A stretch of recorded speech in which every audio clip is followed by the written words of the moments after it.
ఒక అందమైన పచ్చని అడవిలో కోణు అనే ఒక నక్క ఉండేది. కోణు చాలా తెలివైనది, కాని ఆ తెలివిని మంచి పనులకు కాకుండా మోసం చేయడానికి ఉపయోగించేది. అడవిలోని జంతువులందరూ కోణును చూసి జాగ్రత్తగా ఉండేవారు. ఒకరోజు కోణు ఆకలితో తిరుగుతోంది. దూరంలో కుందేలు క్యారెట్ తింటోంది.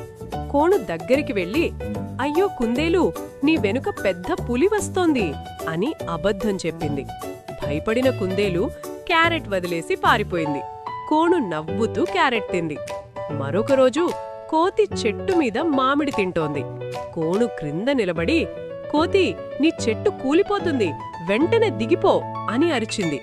కోతి భయంతో దిగిపోయింది. కోణు మామిడి తింది. ఇలా ప్రతిరోజూ ఎవరో ఒకరిని మోసం చేసి తినేది.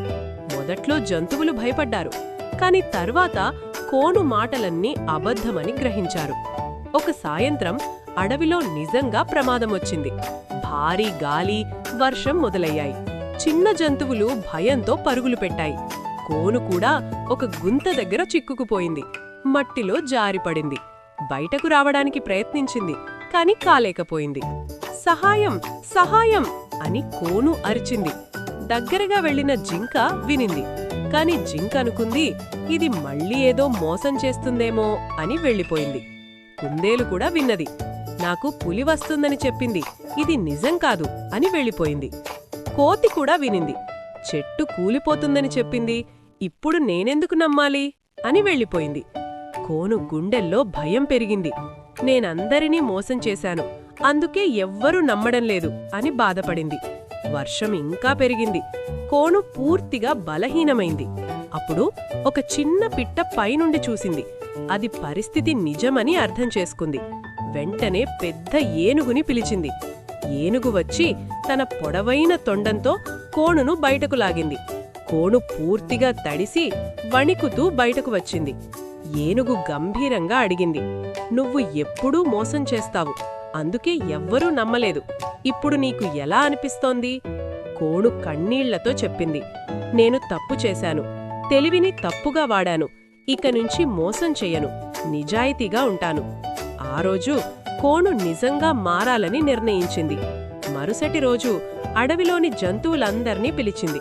నేను చేసిన తప్పులకు క్షమించండి, ఇకపై మీకు సహాయం చేస్తాను అని చెప్పింది. మొదట ఎవ్వరూ నమ్మలేదు, కాని కోణు మాటలు కాదు, పనులతో చూపించింది. ఒకరోజు కుందేలు మళ్లీ క్యారెట్ తింటోంది. కోణు దూరంలో నిజంగా పులిని చూసింది. ఈసారి అబద్ధం కాదు, కుందేలు, నిజంగా పులి వస్తోంది, త్వరగా ఈ దారి వెళ్ళు అని చెప్పింది. కుందేలు మొదట సందేహించింది, కాని కోణు కళ్లలో నిజాయితీ కనిపించింది. వెంటనే పరుగెట్టి సురక్షితంగా చేరుకుంది. మరొకసారి కోతి చెట్టు కొమ్మ నిజంగా బలహీనంగా ఉంది.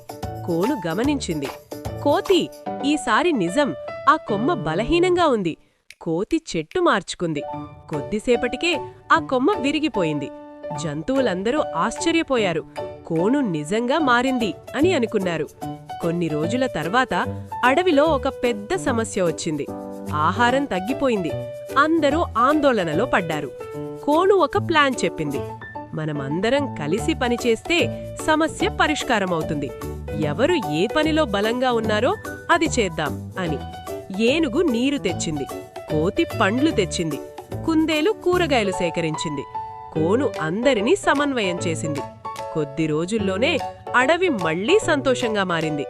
ఇప్పుడు కోణు పేరు మారింది. అందరూ దాన్ని నిజాయితీ నక్క అని పిలిచారు. ఒకరోజు చిన్న జంతువులు కోణు దగ్గరికి వచ్చి అడిగారు, నువ్వు ఎలా మారావు అని.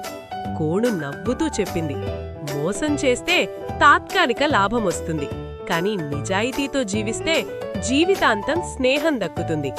ఆ రోజు నుండి కోణు ఎప్పుడూ అబద్ధం చెప్పలేదు. ఎవరైనా సమస్యలో ఉంటే ముందుగా సహాయం చేసింది. అడవిలో అందరూ కలిసి సంతోషంగా జీవించారు. నీతి: మోసం తాత్కాలిక లాభమిస్తుంది, కాని నిజాయితీ జీవితాంతం గౌరవం మరియు స్నేహమిస్తుంది.